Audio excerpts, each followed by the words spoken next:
Alright guys, so this is actually out of a large scale RC. The crank pin is actually a little longer than the motorized bike ones by 10 millimeters. It's got a weird funky setup on it.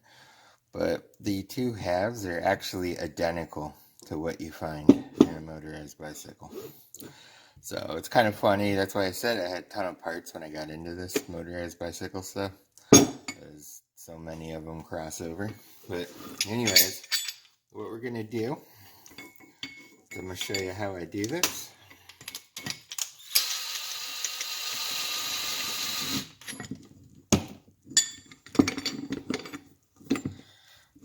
Center this.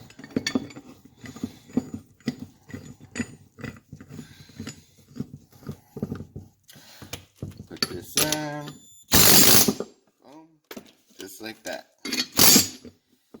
There's one.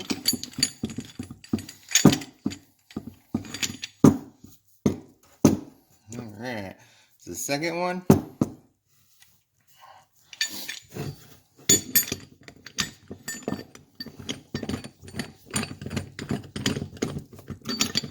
That all end up. Just so you could see. Take it.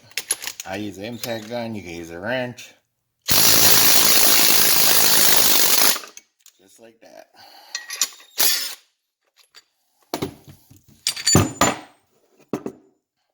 And there you go. So to get that pin back in, alright, you take it.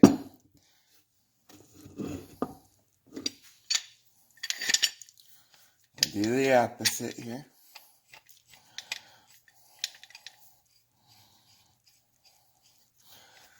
Yeah, a lot of people overthink these, think you need all these special tools, and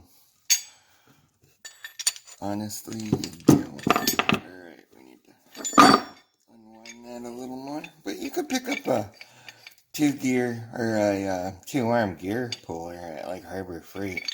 I mean, one would be like 10, 20 bucks. So it's not like it's a super expensive tool here.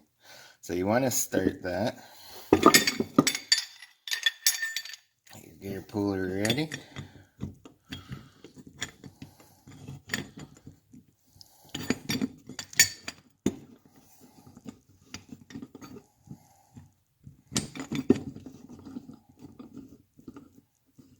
Alright, gotta get it centered.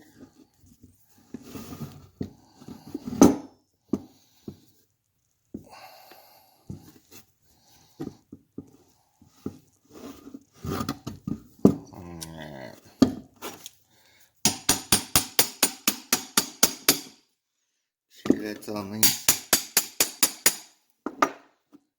Yeah, you want to make sure your pins, when it's going to go in, is going to be nice and straight before you start this. So, get your gear puller all lined up, nice and tight. Just like so.